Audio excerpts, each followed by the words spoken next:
Hello everyone, welcome back to Cluster-B-Milkshake. I am your host along with support puppet, Mr. Chicken.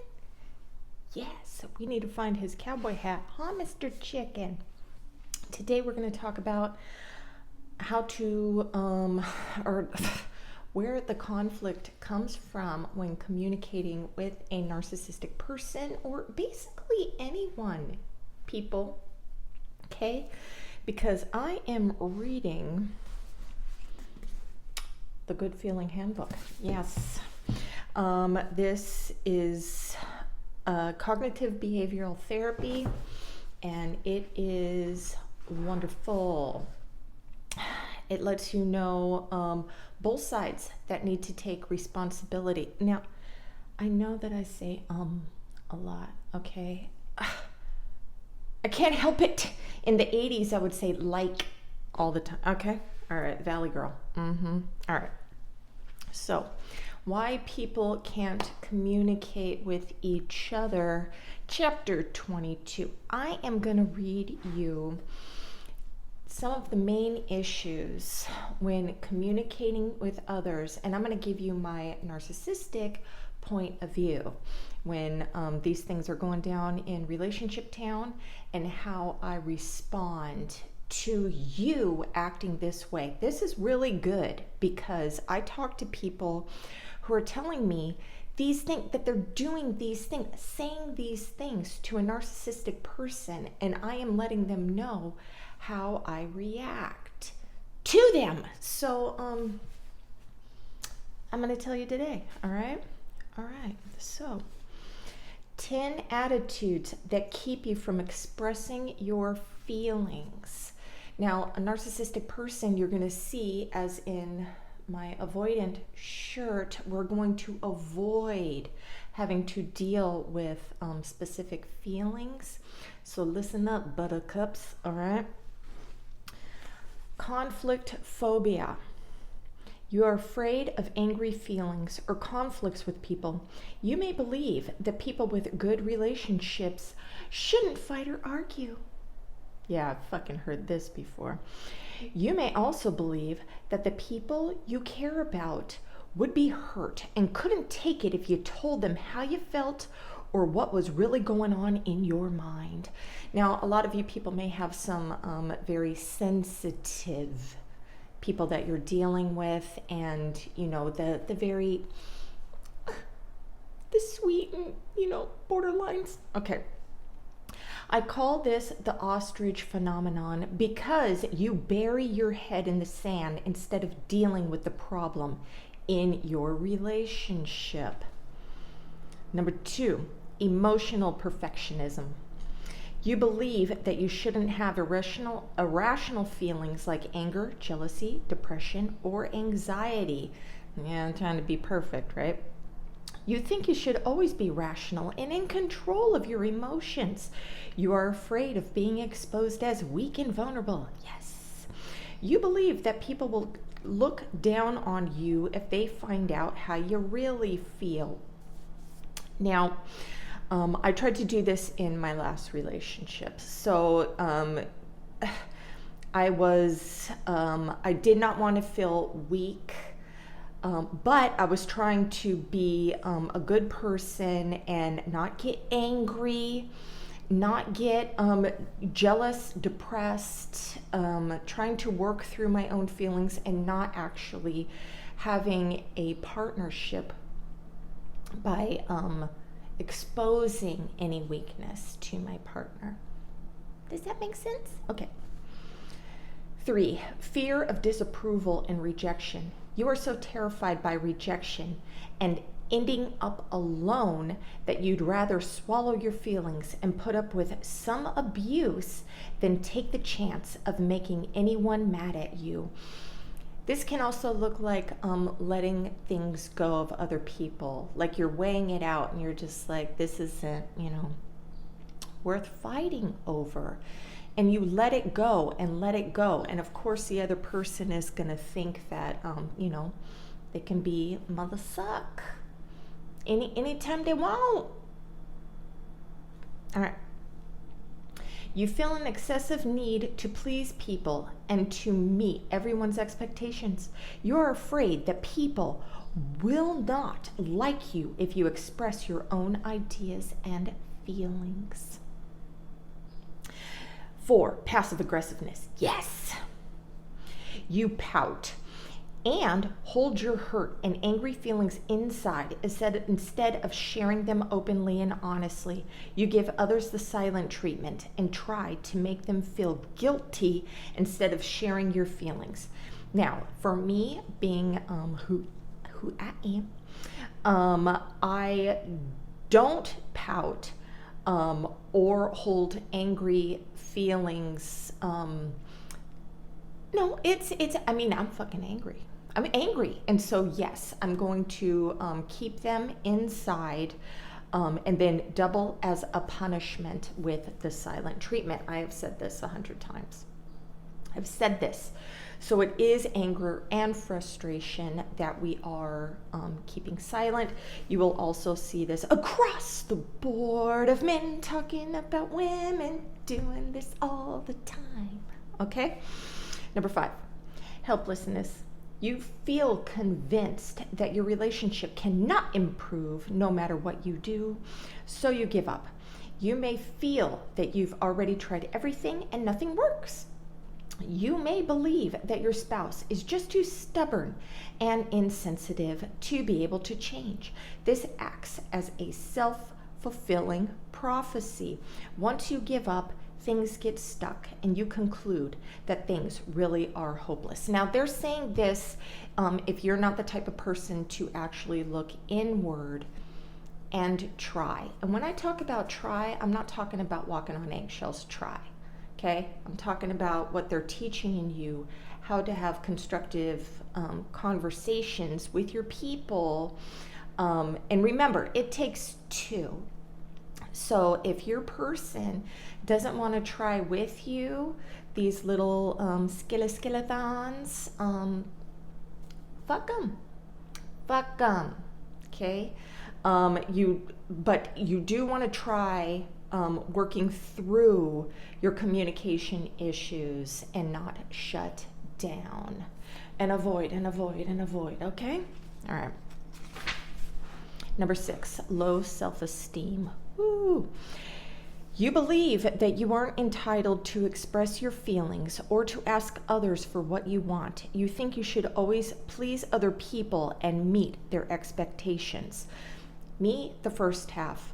You, the second half. I ain't people pleasing. Except to get a result. Okay, so that's not part of, my low self-esteem stems in, being shamed. So if you throw a big old shame sticker across that bitch, then yeah, what up with this string, people? I am having a malfunction with my hatio, bro. All right, 7, spontaneity. You believe that you have the right to say precisely what you think and feel when you are upset. You may feel that any change in the way you communicate will sound phony and ridiculous. You gotta fake it till you make it. Okay? Any change is gonna feel fake and phony, believe me. I was drink again, Sarah.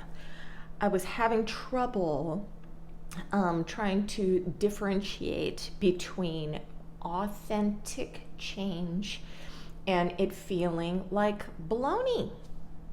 Okay? The baloney that's flippity flapping in the frying pan because you didn't cut the sides in 4 slits. You do that and your baloney will lay flat. I need to flatten my baloney in my subconscious mind so it's not getting disorganized and flippity flapping around my people. Okay? 8, mind reading. You believe that people should know how you feel and what you want without you're having to express yourself directly. This is when people do that passive aggressive thing. It's like they're training you as a punishment for not reading their mind, with the silent truth. Stop it.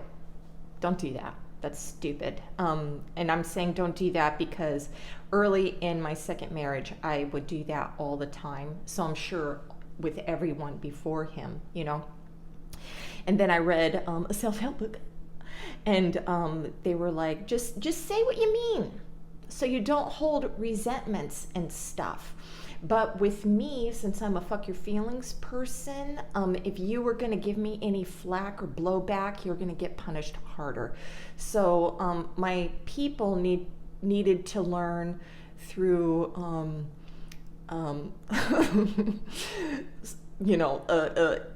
conforming to my way, that it's easier just to listen to what I have to say.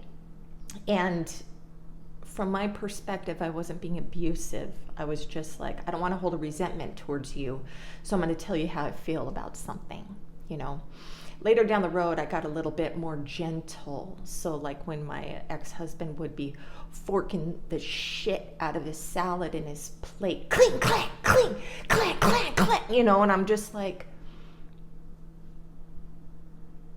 can you be a little bit more gentle? Okay? Because all the kids are looking at me like, what the fuck is going on? It's like, dude, can we bring some awareness? And I wasn't such a dick. But if it kept going on, then I would turn into a sarcastic asshole, because it's like, you had your chance, bro. Now, bitchy McBickerson is coming out. All right. This gives you a perfect excuse to hold your feelings inside and to feel resentful because people don't seem to care about your needs. This is going to, like I said, resentment file for you too. You're going to hold resentments as well. All right. Martyrdom. You are afraid to admit that you're angry because you don't want to give anyone the satisfaction of knowing that they've upset you. Dude, I fucking did this. All right. You take enormous pride in controlling your emotions and suffering silently. Everything except for the suffering silently. I thought I was a badass because I could do this. Yeah. I'm not, I feel like, how they say men who know that they can unalive you or be very abusive and choose not to, that is a sense of a good man and, inner strength and stuff like that. I'm a good man. All right. 10, need to solve problems. A lot of you boys do this, and a lot of girly girl friendshipy things. Also, women in their romantic or intimate partner relationships, you are fucking controlling little shit stains, and I can say this because this was me. Okay, all right. When you have a conflict with someone, you go around and around in circles trying to solve the problem instead of sharing your feelings openly and hearing how the other person feels. Okay, this is different than what I just said. But that still fucking counts, okay? Let's see. You go around and around in circles trying to solve the problem instead of sharing. So you're trying to figure out the problem yourself instead of sharing your feelings with somebody else. Now, he goes in deeper in each of these things, okay? And I'm not doing that today. But it is important for self-reflection. And if you are trying to problem solve, looking up how can I communicate better with my partner? How can I get across what's going on? How can I make, my partner feel safe and that I'm not attacking them and everything? There is one thing that I learned though with any of this self-help stuff is if your partner is on board if your partner's on board of, let's try to, I just need you to be receptive to our new way of communicating. That's all. And if you feel a certain way, because you don't want to be somebody who's just, pointing down at you. We're supposed to be doing the thing, and being like an asshole like that. Don't do that. They need to feel like, you're on your partners, okay?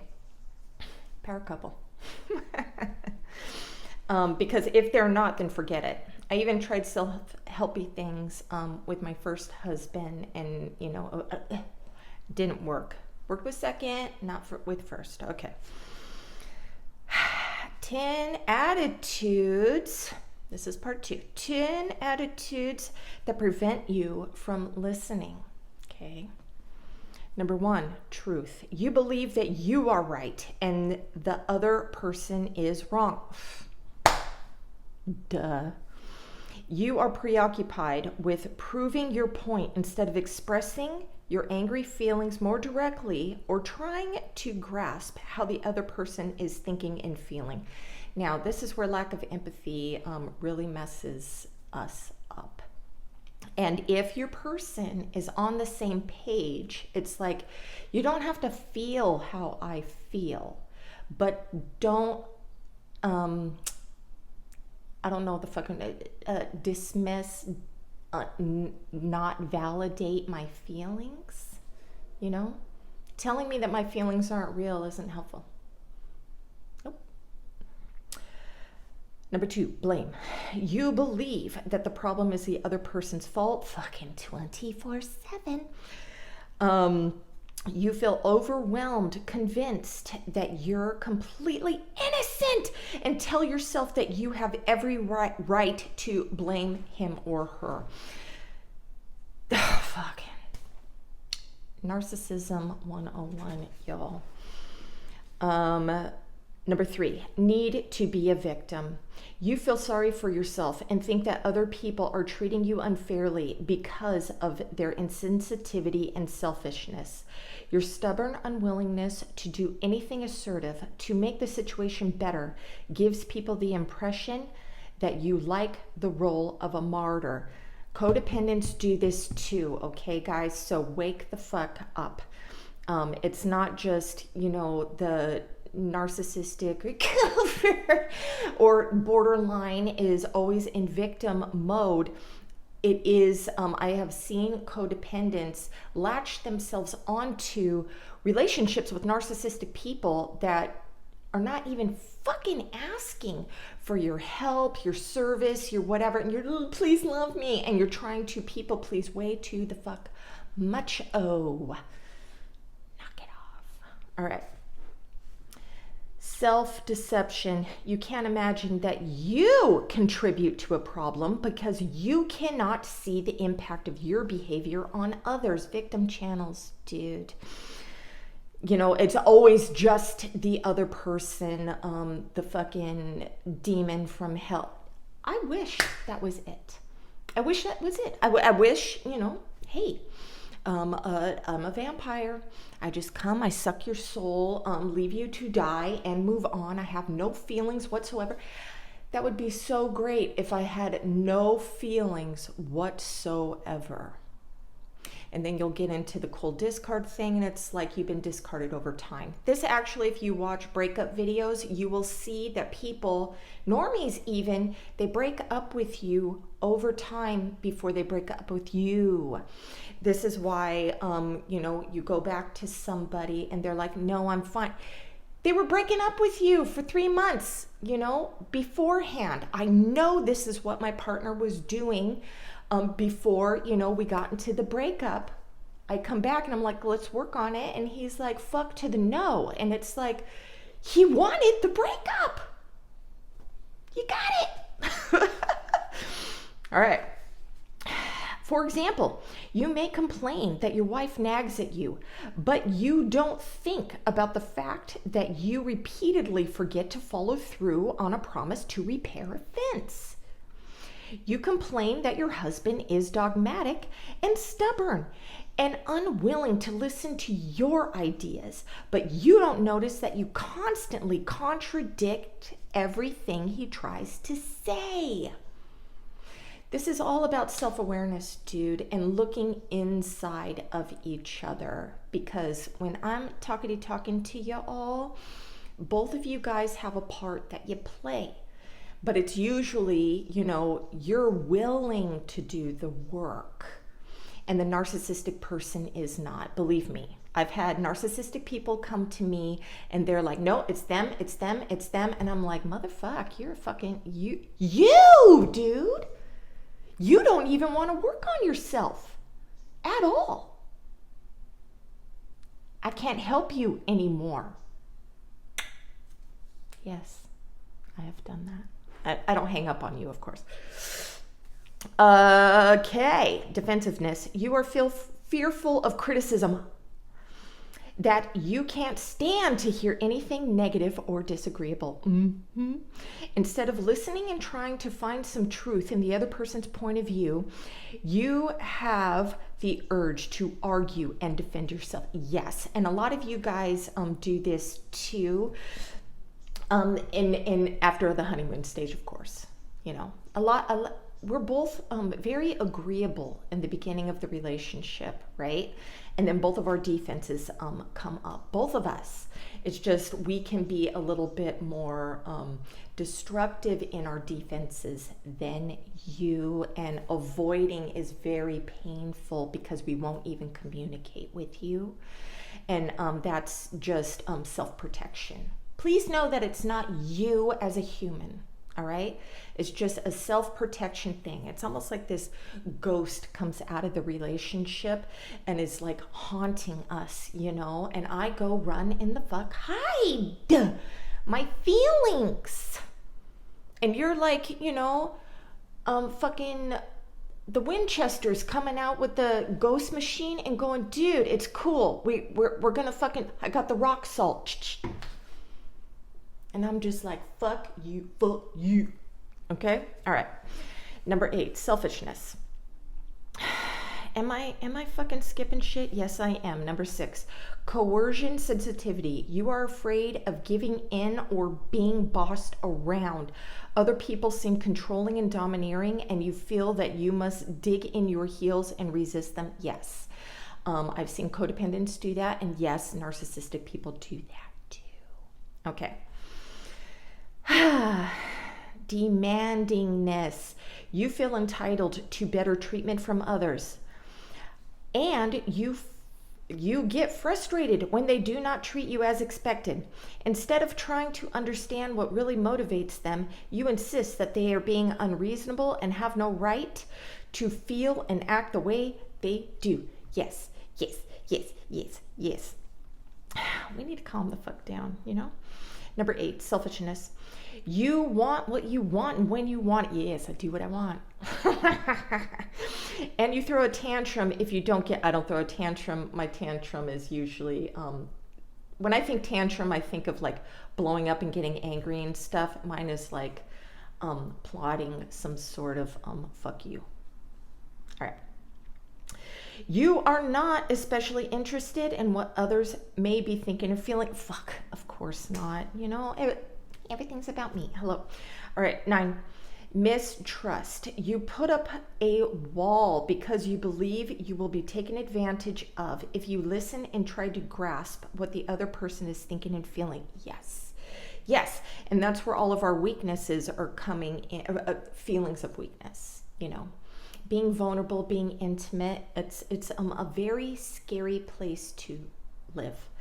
And if you do not trust your partner, you think that they're going to hurt you. It's hilarious. I'm telling you. It's like that ghost thing. This monster, this invisible fucking monster is coming at us to stab us in the feelings. And it feels like we're going to be murdered. I swear. It's the craziest, unimaginable thing. It's like the pain that you feel when you're being hurt by a narcissistic person who is just protecting themselves. We don't want to feel that shit. We don't want to feel that. We don't want to feel that pain ever again. We felt it enough when we were younger. I'm sorry, Mr. Chicken. I'm beating him up. All right. Don't call the police. All right. Anyways, yeah. So we never want to feel it again. And so this is where all the defenses come up. Okay? We're trying to be better. All right. Help addiction. You feel the need to help people when they want to be listened to. When friends or family members complain about how bad they feel, you make helpful suggestions and tell them what to do. Instead of being appreciative, they get annoyed and continue to complain. You both end up feeling frustrated. This is because you are not being a good listener. One thing that I learned through child psychology was let the person, the child, which emotional, arrested development, low emotional intelligence, let them bitch and complain, let them vent and everything. They just want you to hear. This goes with husbands and wives conflict, massive, all the fucking time. And it's usually, it can be flippity flip flop, but usually it's the wife wanting to complain about some bullshit here, there, and everything. And they just want you to be a good listener. On the other end of the spectrum, I was watching something, and men, they want, instead of you bitching and complaining about, you know, you didn't do this, didn't do that, fix this, fix that, fuckity foot, bleh, bleh, bleh, bleh, you know, shit. They want you to call them up and say how much you love them or appreciate them. And they'd get this rock hard boner and just be happy all fucking day. You know, show them that you give a shit. I never reached out to my ex-husband when I was married just to say I appreciated him. Though, you know, I may have gave him that breadcrumb every once in a long while, you know. Remember, it was like a business. I'm doing my shit, you're doing your shit, you know. Here's your food. Give me the paycheck, okay? But yeah, so, and I was very nice to my ex-boyfriend all the time, you know, and he did say that he appreciated me, for things too, okay? We weren't demons to each other, and, after, you know, a breakup, you are going to have a lot of heightened feelings, fire, anger, feeling abandonment. Both of you are talking shit about the other person. You're not remembering anything good, and, you know, it's just shit and hellfire. But yes, I do have a lot of things that I am grateful for my ex, and very appreciative for, you know, even if he doesn't want to fucking be with me, which, you know, he don't. So, you know, I've learned. What have you learned in your relationship? That is, you know, think. Anyways, off topic. But remember, when you guys are working on your shit, either together or apart, you believe that change happens overnight. Motherfuckers, I believe this shit too. When, you know, I was in conflict with my partner, it's like, I'm working on it. It's like, so you think that a magic wand is going to come over and be like, okay, everything is great until the next conflict. That's when you're tested. You know, can you not either create it on purpose, self-sabotage the relationship, squash anything that is starting to bubble up or arise, be more patient with your person, especially a bitch on her period, and can you forgive each other? Going through this, especially with somebody that you know has childhood trauma, narcissist or not, CPTSD, it's an uphill challenge. Okay, it's an uphill challenge when these things, you know, come into the relationship. It's like that little engine that could. I think I fucking can. And sometimes, you know, it goes whoosh, and then they're fucking trudging up again. Either you have a partner that wants to work on things with you, enjoy the fun, but work on the stuff when shit comes, you know, into town on fucking the what is it? Reth Riders? What the fuck? Lord of the Rings coming in to fuck you up. You guys have to fight those fuckers off together. Anyways, I hope that was helpful. Have a good day. The Feeling Good Handbook. Namaste.